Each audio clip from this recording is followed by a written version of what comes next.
Assalamualaikum warahmatullahi wabarakatuh. Bapak Ibu, rekan-rekan semuanya, kembali lagi kita belajar bersama pedagogik untuk UP Matematika 2021 bagian kedua. Kemarin kan kita sudah membahas nomor 1 sampai 5 ya. Nah, sekarang kita bahas nomor 6 sampai 10. Nah, di sini sumber yang saya gunakan adalah bahan pengayaan dan remedi program PGDK Kemdikbud 2019. Jadi ini nanti jawabannya juga bukan jawaban saya, tetapi jawaban yang ada di modul tersebut, begitu ya. Jadi kita prinsipnya adalah belajar bersama. Saya tidak menggurui karena saya juga belajar. Jadi bagi yang mau belajar bersama, silakan. Mari kita belajar bersama. Yang mungkin kurang sependapat, begitu. Bagaimana ya, ini memang dari bukunya seperti itu, begitu ya. Monggo. Nanti eksekusinya seperti apa ketika mengerjakan soal real. Semoga kita sukses bersama-sama. Langsung saja ya, ini kompetensi pedagogik. Capaian pembelajarannya adalah menata materi pembelajaran secara benar, menata materi. Ini juga Bapak Ibu dengar-dengar kisi-kisi 2020 dengan 2021 tidak jauh berbeda ya, atau bahkan mungkin sama gitu. Semoga nanti apa yang kita bahas bermanfaat bagi kita semua. Bismillah. Menata materi pembelajaran secara benar dan sesuai dengan pendekatan yang dipilih dan karakteristik peserta didik. Di menata materi. Indikator esensialnya adalah mengurutkan materi suatu topik pembelajaran. Itu soal nomor 6, sedangkan soal nomor 7 itu melengkapi urutan. Jadi pada prinsipnya ini adalah urutan materi ya. Urutan materi. Gitu. Oke, ini ke soalnya langsung ya. Untuk membelajarkan konsep bentuk aljabar secara berurutan sebaiknya dimulai dari mana? Coba diamati dulu yang A, menginterpretasikan kalimat sehari-hari dalam bentuk matematika, mencontohkan bentuk aljabar, mengklasifikasikan, menentukan ciri bentuk aljabar gitu. Kemudian terus ini lanjutannya ya. Ciri bentuk aljabar, kemudian mendefinisikan bentuk aljabar, menyelesaikan masalah. Yang jelas nanti menyelesaikan masalah di akhir kalimat sehari-hari ke bentuk model matematika juga yang pertama ya. Oke. Ini ini saya bahasannya nanti. Kok mendefinisikan dulu berarti enggak ya?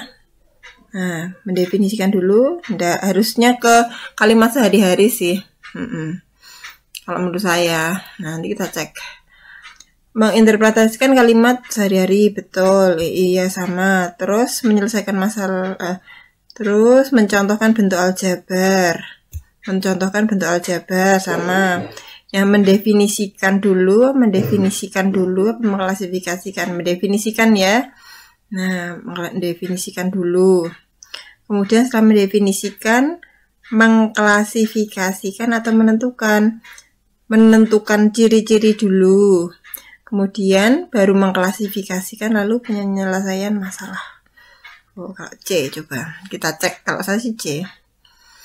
Nah, sesuai dengan prinsip pembelajaran matematika berdasar kurikulum 2013 bahwa pembelajaran hendaknya berbasis proses untuk penguatan ilmiah, maka urutan yang paling tepat adalah yang C, yaitu menginterpretasikan dalam kehidupan sehari-hari, mencontohkan bentuk aljabar, mendefinisikan, contohkan, jadi yang bentuk matematikanya dulu, mencontohkan, mendefinisi, menentukan ciri, kemudian mengklasifikasikan, kemudian baru menyelesaikan masalah. Ya, betul yang C ya. Kemudian soal nomor 7. Nah, ini urutan ya, sesuai dengan ininya tadi, melengkapi urutan materi. Ya, pada materi bunga, pertumbuhan, dan peluruhan terdapat urutan materi X, bunga tunggal, Y, pertumbuhan, kemudian Z. Pengganti X, Y, dan Z berturut-turut adalah bunga tunggal. Berarti kita harus tahu definisi bunga dulu. Definisi bunga dulu ya. Berarti ini enggak. Kemudian bunga tunggal, setelah bunga tunggal apa? bunga majemuk ya, bunga majemuk, setelah bunga majemuk pertumbuhan, setelah pertumbuhan baru peluruhan yang A gitu. Nah, pada materi bunga, pertumbuhan dan peluruhan terdapat urutan materi yaitu definisi bunga, bunga tunggal, bunga majemuk, pertumbuhan, baru peluruhan. Ini kurang strip. Ya, sama ya, berarti jawabannya yang A gitu. Oke. Kemudian soal nomor 8. Kompetensi pedagogik capaian pembelajaran adalah menggunakan media. Nah ini, menggunakan media ini saya juga baru belajar Bapak Ibu. Menggunakan media pembelajaran dan sumber belajar yang relevan dengan karakteristik peserta didik dan mata pelajaran yang diampu untuk mencapai tujuan pembelajaran secara utuh. Indikator esensialnya adalah menentukan media yang relevan dengan tujuan pembelajaran. Oke, nomor 8. Kita lihat. Diketahui tujuan suatu pembelajaran adalah melalui penugasan kelompok, diharap siswa dapat menemukan volume kerucut. Oke, kerucut kalau di SD dulu kayaknya dengan itu ya, tabung kayak gitu. Ada tabung, ada pasir. Media pembelajaran yang tepat digunakan adalah, nah ini bisa ya. Kartu masalah yang berisi permasalahan kayaknya enggak ya. Oke. Tayangan PowerPoint alat peraga. Nah, lebih setahu saya memang anak-anak ini kan volume kerucut ini sepertinya SD kalau saya tidak salah ingat dulu waktu saya SD. Jadi anak-anak seusia itu kan dia operasional konkret ya. Jadi dia konkret, dia bisa memahami sesuatu itu dengan benda-benda nyata yang bisa dipegang, itu bisa dilihat, bisa dipegang, nah seperti itu, jadi konkret. Maka disarankan dengan alat peraga. Nah ini bentuknya apa nih? Kerucut, bola, pasir. Nah ini bola sama kerucut kan, ini tidak ada hubungannya ya. Kerucut dengan tabung, iya. Kerucut dengan balok, enggak kayaknya. Berarti yang D, gitu.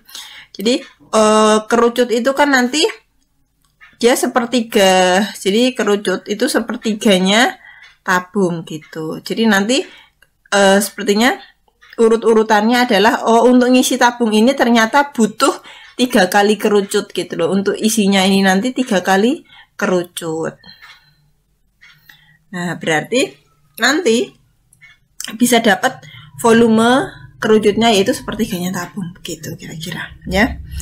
Oke, betul ya. Yang D, alat peraganya berbentuk kerucut, tabung, dan pasir. Gitu. Ini untuk matematika ya. Oke, soal nomor 9. Mengambil keputusan transaksional dalam pembelajaran yang diampu sesuai dengan situasi yang berkembang. Nomor 9. Indikator esensialnya adalah memberi kesempatan siswa untuk menanggapi. Memberi kesempatan siswa. Kemudian nomor 10 adalah memberikan scaffolding sesuai dengan kesulitan yang dialami siswa. Scaffolding itu adalah bantuan gitu loh.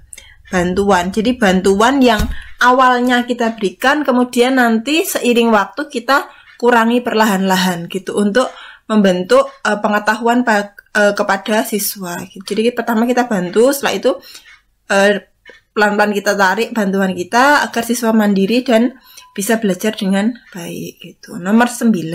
Ini dulu. Pada saat memberikan kesempatan pada siswa untuk menanggapi pendapat siswa lain, maka tindakan guru yang tepat adalah enggak ya, berikan siswa pendapat sesuai keinginan, harus sesuai role ya. Enggak. Oke, kalau enggak berarti kan yang ini enggak ya? Enggak. Meminta siswa lain perhatikan. Betul. Perhatikan pendapat yang diungkapkan, berikan arahan jika ini bukan ini kan termasuk evaluasi juga ya. Nah, berarti yang B. Cek. Nah, pada saat memberikan kesempatan pada siswa untuk menanggapi pendapat siswa lain, maka tindakan guru yang paling tepat adalah yang B, meminta siswa lain memperhatikan temannya yang berpendapat gitu. Oke. Selanjutnya, ini soal terakhir nih nomor 10. Ketika kegiatan tanya jawab di kelas, beberapa siswa di kelas Bu Kevi mengidentifikasi bahwa jajar gen. Ini beberapa anak itu mengaku mengklaim bahwa jajar genjang merupakan anggota himpunan trapesium. Langkah awal yang paling tepat dilakukan Bu Kevi untuk merespon hal tersebut adalah A. Bertanya pada siswa apa syarat keanggotaan suatu himpunan. B. Bertanya pada siswa mengapa bukan trapesium yang merupakan anggota himpunan jajar genjang. Ini berat, ini nomor yang B ini. Bertanya pada siswa apa pengertian jajar genjang dan apa pengertian trapesium. D. Memberi tugas menggambar jajar genjang dan trapesium. Memberi tugas menuliskan ciri jajar genjang dan trapesium. Berarti ini adalah yang C. Yang paling tepat adalah siswa harus tahu dulu pengertian jajar genjang, pengertian trapesium. Nah, pembahasannya ini. Beberapa siswa di kelas Bu Kevi mengidentifikasi bahwa jajar genjang merupakan anggota dari himpunan trapesium. Untuk memberikan scaffolding sesuai dengan kesulitan yang dialami siswa, maka guru harus mengetahui sumber kesalahan jawaban siswa itu apa.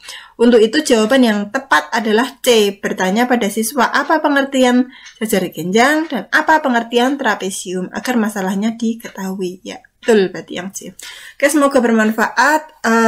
Kita lanjutkan pada kesempatan yang lain.